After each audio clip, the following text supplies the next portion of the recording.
دیندار تو اسے کہتے ہیں آخری وقت تک اپنے دین کے ساتھ چمٹا رہے، آخری وقت تک اپنے ایمان پہ مضبوط رہے، آخری وقت تک رب ذوالجلال کی قسم ادھر دم نکل رہا ہو ادھر تلاوت ہو رہی ہو۔ کتنا خوش نصیب ہے وہ آدمی، ادھر دم نکلے ادھر کلمہ زبان پہ آ جائے۔ کتنا خوش نصیب ہے وہ آدمی، آخری نماز بھی ادھر جماعت سے ادا کی ادھر بلاوا آ گیا۔ السلام علیکم دوستو، آپ کا استقبال ہے MU ملتانی ری ایکٹ پر۔ دوستو آج قاری حنیف کی تقریر کا عنوان ہے سر سے ننگی عورت اور ایک صحابی رسول کا واقعہ۔ بہت ہی پیارا بیان ہے، آئیے مل کر اس بیان کو توجہ سے۔ فرمایا من عمل صالحا من ذکر او انثى وهو مؤمن فلنحيينه حیاتا طیبہ۔ مرد کی نیکی عورت کی نیکی میں تو سنبھالے رکھتا ہوں، میں تو ان کو دنیا میں بھی نیکیوں کا مزہ چکھاتا ہوں، ان کو حلاوت دیتا ہوں، ایمان کی مٹھاس منہ میں آتی ہے، اللہ اللہ کرنے کی لذت آ جاتی ہے، عجب قسم کا انداز بن جاتا ہے، تلاوت کرتے کرتے جنت کے میووں کا مزہ دنیا میں آتا ہے۔ فرمایا واقیموا الصلاۃ وآتوا الزکاۃ وارکعوا مع الراکعین۔ نماز ادا کرنے والوں، زکوٰۃ ادا کرنے والوں، رکوع کرو، رکوع کرنے والوں کے ساتھ۔ اتامرون الناس بالبر، لوگوں کو نیکیوں کا حکم کرتے ہو، لوگوں کو نیکیاں بتاتے ہو، لوگوں کو اچھے اعمال کی طرف بلاتے ہو۔ وتنسون انفسکم، حالانکہ اپنے آپ کو بھلا بیٹھے ہو۔ وانتم تتلون الکتاب، حالانکہ تم میرے قرآن کی تلاوت کرتے ہو، تمہیں شرم آنی چاہیے۔ مسلمان ہو کر اور جن لوگوں نے رمضان مبارک کا اکرام نہیں کیا، احترام نہیں کیا، رمضان میں زنا جیسا برا فعل کرتے رہے، رمضان میں بھی جوا کھیلتے رہے، رمضان مبارک میں بھی شراب پیتے رہے، رمضان مبارک میں بھی فلم دیکھتے رہے۔ کئی لوگ آتے ہیں اور جی گزران بڑی تنگ ہے، حالانکہ ہمیں پتہ ہوتا ہے تقریباً جتنا بھی یہ غریب طبقہ کہلاتا ہے نا، ریڑیوں والا، ٹانگے والے، رکشوں والے، کھونچوں والے، پکوڑوں والے، گنڈیریاں بیچنے والے، یہ چلتا پھرتا سودا کرنے والے، سب سے زیادہ بے نماز اور بے روزدار یہ رہتے ہیں۔ حالانکہ اللہ نے روٹی کا وعدہ کیا، فلم کا وعدہ تو خدا کا نہیں ہے نا، میں تجھے ہر روز فلم بھی دکھایا کروں گا۔ اللہ پاک نے وعدہ روٹی کا کیا، چرس کا نہیں کیا، فیم کا نہیں کیا، بھنگ کا نہیں کیا۔ سگریٹ کا وعدہ خدا نے نہیں کیا میں تجھے سگریٹ ہی پلایا کروں گا۔ پھر منہ بنا کر کے بیٹھ جاتے ہو جی خرچے پورے نہیں ہو رہے، اور کیسے خرچہ پورا ہو؟ اللہ پاک روزی دیتا ہے، تو ہوا میں اڑاتا ہے، بدماشیوں میں اڑاتا ہے، لوفری میں پیسے کو اڑاتا ہے۔ آج مسلمان کا ذہن تو دیکھو کہ وہ نماز کی قدر نہیں، رمضان کی قدر نہیں، قرآن کی قدر نہیں، اور پھر مرتے ہوئے کہتے ہیں یا اللہ ہم مسلمان اور ہم مر رہے ہیں۔ تو مریں گے کیسے نہیں؟ کون ساتھ دے گا جب تم کسی کے بنوئی گی نہیں، تمہارے ساتھ کون لگے گا؟ بھئی کسی کا کنٹیکٹ امریکہ سے ہے، کسی کا تعلق امریکہ سے، کسی کا تعلق روس سے، کسی کا چائنا سے، کسی کا فرانس سے، مسلمان کا خدا سے۔ جب مسلمان کا تعلق خدا سے ہٹ گیا، اب چاہے یہ اسرائیلی مارے، یہودی مارے، امریکی مارے، روسی مارے، کوئی بھی مارے، وہ تو مارے گا۔ آج ہم نے مزاج بدل دیا، طبیعتیں بدل گئی، ماحول اور معاشرے کا بیڑا غرق کر دیا، چھوکروں کی ذہنیت خراب ہو گئی، نوجوان تباہ ہو گیا۔ تم نے بچوں کو مسجد کی طرف لگایا نہیں، کالج اور سکول کے معاشرے نے، ٹیلی ویژن اور گندے ماحول نے بیڑا غرق کر دیا گھروں کا۔ شرم آنی چاہیے، ماں باپ ڈوب کے مر جائیں وہ ماں باپ جن کی اولاد رات دن بکواس کرتے فلم دیکھتی پھرتی ہے، تم کیوں نہیں منع کرتے؟ پہلے چشم پوشی سے کام لیتے ہیں، کوئی گل نہیں جی منڈا ٹھنڈا ہے، جدو منڈا پہ سوٹا سر تے ماردا پھر روندے، پھر بھی آکھیا کرو نا کوئی گل نہیں، ایک سوٹا ماں کے سر وچ مار گیا منڈا کھنڈا ہے۔ چھوٹے چھوٹے بچوں کو مسجد کی طرف نہیں لگاتے. چلو نماز جنازہ بچے سیکھ جائیں گے, چلو قرآن کریم پڑھ جائیں گے, چلو پانچوں کلمے یاد کر جائیں گے, چلو نماز صحیح سیکھ جائیں گے. بچوں کو دین کی طرف لگانے کا ماحول نہیں رہا. بنیاد غلط ہوگی تو عمارت ساری غلط جائے گی.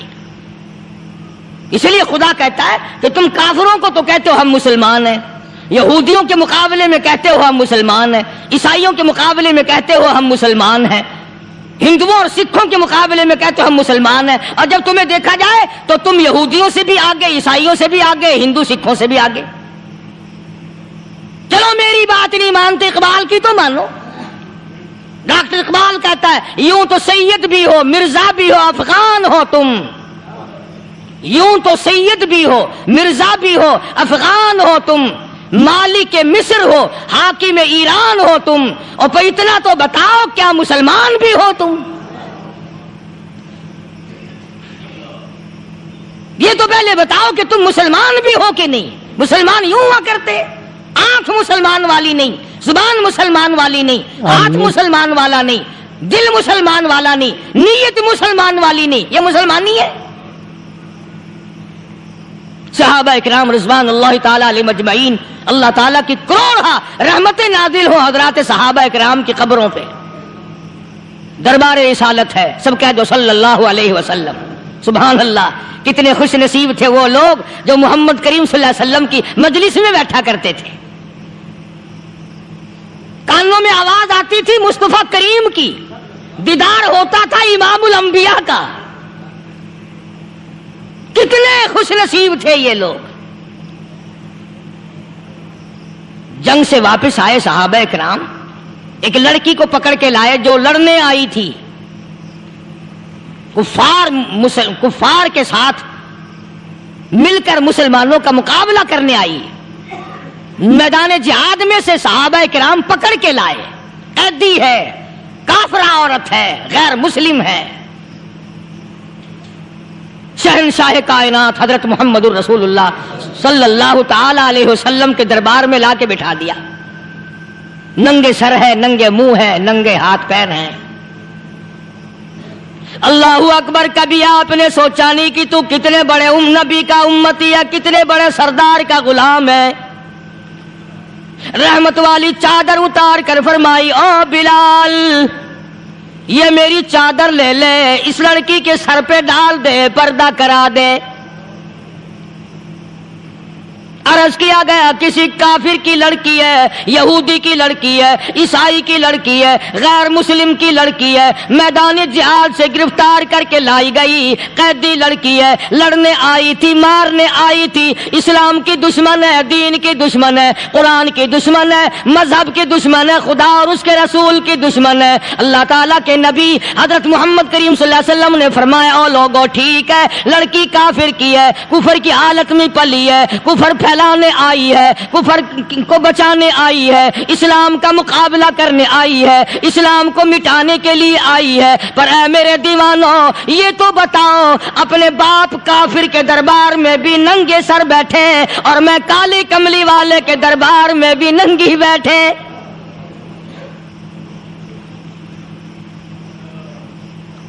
پھر اس دربار میں اور میرے دربار میں کیا فرق ہوگا؟ وہ کافر کا دربار ہے, یہ شہنشاہ کائنات کا دربار ہے, رحمت للعالمین کا دربار ہے, ساقی کوثر کا دربار ہے, شافی محشر کا دربار ہے, اللہ کے محبوب کا دربار ہے, آمنہ کے در یتیم کا دربار ہے, فاطمہ الزہرا کے ابا کا دربار ہے. اور بلال جلدی کر میرے دربار میں کافر کی بیٹی آئے, میں اس کا بھی پردہ کروں گا.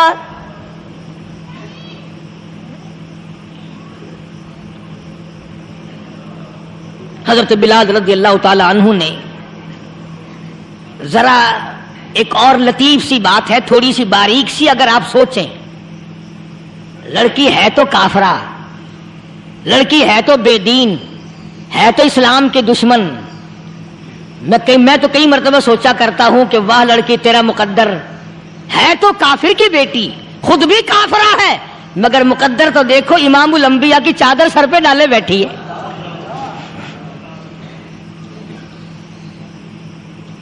کہاں سوچیں یہ چیزیں ہم؟ ہمارے دماغ یہاں تک کہاں رسائی کرے. آمین. میرا تو دل چاہتا اگر میں ہوتا اس کافر بیٹی کی پاؤں دھو کر پی لیتا. تو ایڈی مقدروں والی، تو اینی خوش نصیب، ابھی ابھی قیدی بن کر آئی، ابھی ابھی ہاتھوں میں ہتکڑی تھی، اور ابھی ابھی سر پہ رحمت دو عالم کی رحمت والی چادر ہے. اور پھر آپ نے پوچھا اب تو کیا چاہتی ہے، کیا چاہتی ہے؟ اللہ اکبر. کہنے لگی میرے گھر پہنچا دو، میں اپنے گھر جانا چاہتی ہوں. 2 نوجوان صحابہ کو بلایا، فرمایا کہ انسانی رشتے کا تقاضا ہے، لڑکی نے ہم سے پناہ مانگی اور اپنے گھر جانا چاہتی ہے، ہم نے اس کو معاف کر دیا، جاؤ گھر چھوڑاؤ. اب گھر پہنچانے کا مطلب یہ تو تھا نہیں کہ حسین گائی پہنچا دو، دولت گیٹ پہنچا دو، خدا جانے کتنی دور گھر ہوگا، لڑنے جو آئی تھی. یوں لکھا ہے علماء اکرام نے، ذرا توجہ کریں. اور سچی بات تو یہ ہے، اپنے دامن میں بھی ہاتھ مار کے دیکھو کہ ہم کیسے ہیں. محمد الرسول اللہ صلی اللہ علیہ وسلم کے 2 جوان دیوانے ساتھ ساتھ اس کے چلتے ہیں، ایک ادھر چل رہا ہے ایک ادھر چل رہا ہے. جنگل کا راستہ ہے، رات بھی راستے میں آئی ہے. نوجوان لڑکی کا بیان ہے، اپنے بھائی کو جا کے کہتی ہے یہ 2 نوجوان میری ساتھ راستہ چلتے آئے، میری ساتھ سفر طے کرتے آئے، پر اے میرے بھائی جان، رب کائنات کی قسم مجھے تو یوں معلوم ہوتا تھا دونوں اندھے چل رہے. مجال ہے میری طرف نظر اٹھائی ہو. یہاں تو رکشے والے کا داؤ لگ جائے وہ بعد نہیں آتا، ٹانگے والے کا داؤ لگ جائے وہ بعد نہیں آتا، اور پیر صاحب تو اپنے یہاں سے خشک جانے کیسے دیں گے؟ کیوں جانے دیں؟ کیا مطلب؟ یہ شرافت ہے، یہ دین ہے، یہ اسلام ہے. مسلمان کی بیٹی کی عزت پہ ڈاکے ڈالنا، خدا کی قسم اگر اسلام کی حکومت ہو اور جس نبی کا تو نام لے کر جنت میں جانا چاہتا ہے، اگر نبی کا قانون زندہ ہو، قرآن کا قانون عدالت میں ہو، آنکھیں نکال دی جائیں. بے غیرت قوم، بے حیا اور بے شرم قوم. شرم نہیں آتی کہ زندگی کس طرح بسر ہوتی ہے. یہ کافروں کی بیٹیاں ہیں، یہ کسی یہودی کی بیٹیاں ہیں. چکلے چل رہے ہیں، بدماشی کے اڈے چل رہے ہیں، سب کو پتا ہے، افسروں کو پتا ہے، چھوٹے بڑوں لیڈروں کو پتا ہے. کون روکے؟ کس لیے روکے؟ پھر یاد رکھو بات محمد کریم صلی اللہ علیہ وسلم کی، فرمایا جس ملک میں جس شہر میں زنا ہوگا، اللہ کے نبی نے فرمایا وہ جس دن برباد ہوگا آواز بھی نہیں آئے گی.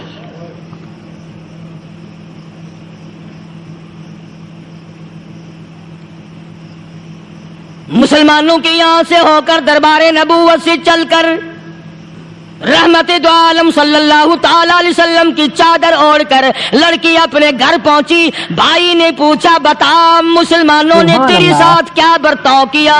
مسلمان تجھے پکڑ کے لے گئے تھے، اتنی خوبصورت ہے تو، ایسی حسینہ ہے، شباب تیرا، حسن تیرا، جمال تیرا، شکل و صورت نرالی، نقش نرالے، آنکھیں تیری نرالی، چہرہ تیرا نرالا، لب تیرے نرالے، قد و قامت تیری نرالی، حسن تیرا شان والا، جوانی شباب ہے. بتا مسلمانوں نے تیری ساتھ کیا گزری؟ رونے لگی اور کہنے لگی تو میرا ماں جایا بھائی ہے، پر میں کیا بتاؤں، زمین و آسمان کے مالک کی قسم، سمندروں کے پیدا کرنے والے کی قسم، درختوں کے پتے پیدا کرنے والے کی قسم، ان پہاڑوں اور زمین کے ذرات کو پیدا کرنے والے کی قسم، جو میری عزت کی حفاظت محمد کے غلاموں نے کی ہے، وہ تو ماں جایا بھائی بھی نہیں کر سکتا.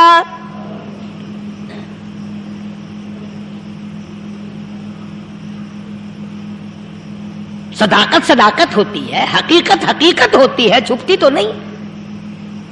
کاغذ کے پھولوں سے خوشبو کیسے آئے گی؟ پلاسٹک کے پھول گلاب کے بنا کر سرانے میں لگانے تو آسان ہے، مگر گلاب کی خوشبو نہیں تم لا سکتے. صلی اللہ علیہ وسلم. ارے وہ بھائی بھی تھا تو کافر، پھر بھی مقدروں والا نکلا. انہوں نے تو کفر چھوڑ دیا، اور ہم سے ریت نہیں چھوٹتی، رسمیں نہیں چھوٹتی، ہم سے شرک نہیں چھوٹتا، ہم سے بدعات نہیں چھوٹتی. بھائی کہتا ہے بہن کو توجہ کرو. کبھی دنیا میں انصاف کی بات کرنے والے لوگ بھی زندہ تھے. کفر اسلام ایک اور چیز ہے، انصاف کی بات تو کہا کرتے تھے. بھائی کہنے لگا بہن سے کہ میری بہن، چادر تیرے سر پہ نبی کی، کالی کملی والے کی چادر تیرے سر پہ ہے، یہ اس کے دیوانے تجھے ساتھ لے کے آئے ہیں اور انہوں نے تیری عزت اور آبرو کی حفاظت کی ہے. تو یہ بتا کلمے سے خالی آئی؟ ایسے دربار سے خالی آ گئی؟ خزانہ لوٹ رہا وہاں تو خالی تو نہیں آ گئی؟ بہن کہنے لگی کہ ہاں خالی آئی ہوں. مطلب یہ کہ میں نے کلمہ نہیں پڑھا، ایمان قبول نہیں کیا، دین قبول نہیں کیا، اسلام اور اس کا مذہب میں نے قبول نہیں کیا. بھائی کہنے لگا تف ہے تجھ پر، تجھے ایسے دربار سے خالی اٹھتے شرم نہ آئی؟ اور دربار رسالت اور خالی آ گئی. کیا بات کہی ہے عورت نے، سبحان اللہ، اللہ اکبر. کہنے لگی 2 وجہ سے میں نے کلمہ نہیں پڑھا. دل میرا چاہ رہا تھا، اندر میرا کہتا تھا کہ جب میرے سر پہ یہ چادر آئی، میرا تو دل چاہتا تھا کہ لپٹ جاؤں قدموں سے آقا کے. بھائی میرا دل چاہتا تھا میں کھڑی ہو جاؤں دربار میں اور یوں کہوں میرا دل ہو تیرا گھر ہو، میرا دل ہو تیرا گھر ہو، تیرا در ہو میرا سر ہو. تمنا مختصر سی ہے مگر تمہید طولانی. میں نے کلمہ 2 وجہ سے نہیں پڑھا. پہلی وجہ تو یہ کہ جب تو سنتا، تجھ تک یہ بات پہنچتی کہ میری بہن نے کلمہ پڑھ لیا، تو شاید تیرے دماغ میں یہ بات نہ آ جائے کہ میری بہن سے مسلمانوں نے زبردستی کلمہ پڑھوایا ہوگا. اس لیے میں نے نہیں پڑھا. تیرے دماغ میں یہ بات نہ آئے کہ مسلمانوں نے مجبور کر کے، قیدی بنا کر کے جو لے گئے تھے، مجبور کر کے کلمہ پڑھایا اور میری بہن نے ڈر کے مارے کلمہ پڑھا. کلمہ پڑھنے کا پختہ پروگرام ہے. مزہ تو اب آئے گا نا، یہاں سے آزاد ہو کر جاؤں گی. اور دوسری بات اس نے اور پتے کی کہی. کہنے لگی بھائی میں نے کلمہ اس لیے بھی نہیں پڑھا کہ بہن جنت میں جائے بھائی دوزخ میں جائے. اصل میں تجھے لینے آئی ہوں، دونوں چل کر اس دربار کی غلامی کریں گے. میں نے یہ خوف کھایا کہ میرا بھائی غصے میں آ کر کفر پر اور مضبوط نہ ہو جائے، اس لیے مجھے آنے کی کوئی ضرورت نہیں تھی. اور کہنے لگی او میرے بھائی، وہ دربار کوئی واپس آنے کا تھوڑا ہی ہے. وہاں تو جو گیا قربان ہو گیا، جو گیا قربان ہو گیا. چلو چلتے ہیں. دونوں بہن بھائی آ کر حضور اکرم صلی اللہ علیہ وسلم کے ہاتھ پہ کلمہ پڑھ کر مسلمان بن جاتے ہیں. وہ نبی کی ایک بات دیکھ کر کلمہ پڑھ کر مسلمان بن گئے. ہمارے سامنے لاکھوں حدیثیں، ہزاروں قرآن کی آیتیں ہیں، پر ہم آج تک مسلمان نہ بنے. جب مرضی آئی نماز پڑھ لی، جب مرضی آئی زکوٰۃ دے دی، جب مرضی آئی قرآن پڑھ لیا، جب مرضی آئی دین ایمان کر لیا، مرضی آئی چوری کر لی، مرضی آئی ٹھگی مار لی. اس کا نام دین نہیں ہے، اس کا نام ٹھگی اور فریب ہے. اس لیے قرآن کریم نے للکار کے کہا تأمرون الناس بالبر وتنسون انفسکم وانتم تتلون الکتاب. دوسروں کو اسلام کا نام لیتے ہو، دوسروں کے سامنے مسلمان بنتے ہو، حالانکہ تم کتاب پڑھتے ہو اللہ کی. افلا تعقلون، سوچتے کیوں نہیں ہو کہ تم کدھر چلے ہو؟ کیا پروگرام بنائے بیٹھے ہو؟ زندگی کا لاہ عمل یہ تو نہیں ہونا چاہیے جو تم نے بنایا ہوا ہے. اور آگے فرمایا تأمرون الناس بالبر وتنسون انفسکم وانتم تتلون الکتاب افلا تعقلون واستعینوا بالصبر والصلاة. اگر تکلیف آئے، پریشانی آئے، کوئی مصیبت آئے تو صبر اور نماز کے ساتھ قائم رہو، یعنی صبر نماز کے بغیر حاصل نہیں ہوگا، اور نماز قبول ہوگی تو صبر خود بخود آ جائے گا۔ چنانچہ اللہ والوں کی زندگی کا مطالعہ کرو، کتابیں اور حالات پڑھ کر کے دیکھو کہ انہوں نے ساری عمر میں ایک ایک نماز بھی ضائع نہیں ہونے دی، تمام عمر میں ایک ایک نماز ضائع نہیں ہونے دی۔ اور ہم لوگوں کی جوانی یوں ہی بیت جاتی ہے، جوانی یوں ہی گزر جاتی ہے۔ اسی کو کہتا ہے کہ کچھ نہ پرواہ کی میرے دین کی، آج میں تمہاری پرواہ کیسے کروں؟ وَإِنَّهَا لَكَبِيرَةٌ إِلَّا عَلَى الْخَاشِعِينَ۔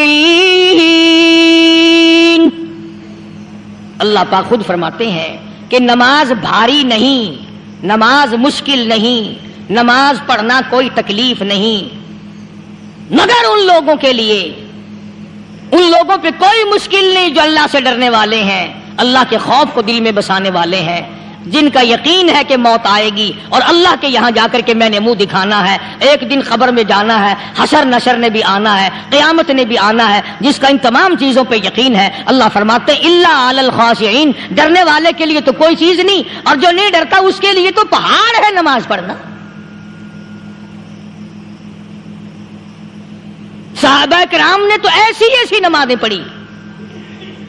صحابی ہے مدنی کریم صلی اللہ علیہ وسلم کا، اپنے باغ میں نماز پڑھ رہا ہے، گنجان باغ ہے کھجوروں کا باغ پکا کھڑا ہے، صحابی نماز پڑھ رہا ہے۔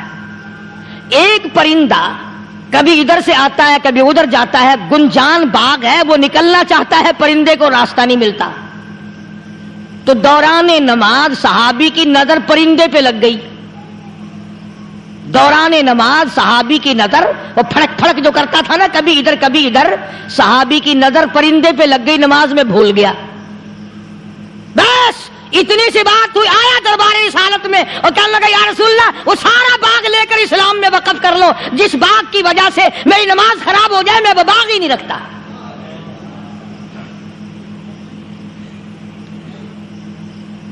ہمارے یہاں بھی کوئی عظمت ہے نماز کی؟ کون پرواہ کرے؟ ان لوگوں کے یہاں تمام کا تمام نظام دین کا اپنا بنایا ہوا نہیں، جو دربار رسالت صلی اللہ علیہ وسلم سے نظام ملا نماز کا، انہوں نے صحیح معنوں میں وہ قائم کیا ہے۔ کیسی مشکل میں ہوئے، کہیں بھی ہوئے، جس حالت میں بھی ہوئے، نماز پڑھنی ہے، ادا کرنی ہے۔ چنانچہ ان کی نمازوں میں اتنی برکت تھی، سیدنا امیر معاویہ رضی اللہ تعالی عنہ کی حکومت ہے، صحابہ کرام ابھی زندہ ہیں، افریقہ کے گھنونے جنگل میں، بہت بڑے صحرا میں چھاونی بنانے کا پروگرام بنایا۔ بڑے جنگل ہیں، بڑے درخت ہیں، بڑی بھیڑ بھاڑ ہے، بڑے جانور ہیں، شیر ہیں، چیتے ہیں، گھگیاڑ ہیں، بڑے بڑے موذی جانور ہیں۔ تو اس علاقے کے لوگوں نے بتایا کہ تم مار کھاؤ گے، یہاں تو بڑے بڑے جانور تمہیں کھا جائیں گے، تم یہ کیا سوچ کر آئے ہو؟ تمہیں یہ نہیں چھوڑیں گے، جانور کھا جائیں گے، تمہیں یہاں چھوڑی بناؤ گے؟ صحابہ کہنے لگے نہیں، ہمارے پاس ہتھیار ہے۔ کمانڈر کہنے لگا، ایک صحابی تھا حضور اکرم صلی اللہ علیہ وسلم کے زمانے کا دیدار کرنے والا، بڑا دیوانہ پروانہ۔ کمانڈر نے اسے حکم دیا، تو 2 وضو کر، 2 رکعت نماز ادا کر، اور 2 رکعت نماز ادا کرنے کے بعد درخت پہ چڑھ جا، اور درخت پہ چڑھ کر یہ آواز لگا، او جنگل کے ہاتھیوں، او جنگل کے بھگیاڑوں، او جنگل کے شیروں، او جنگل کے موذی جانوروں، او ناگ وٹھوؤں، او سانپ بیچھوؤں، او فلاں جانوروں، او فلاں جانوروں، ہم غلام ہیں محمد عربی صلی اللہ تعالی علیہ وسلم کے، اور میں تمہیں حکم دیتا ہوں 24 گھنٹے کی اجازت ہے، 24 گھنٹے کے اندر تمام جنگل خالی مانگتا ہوں۔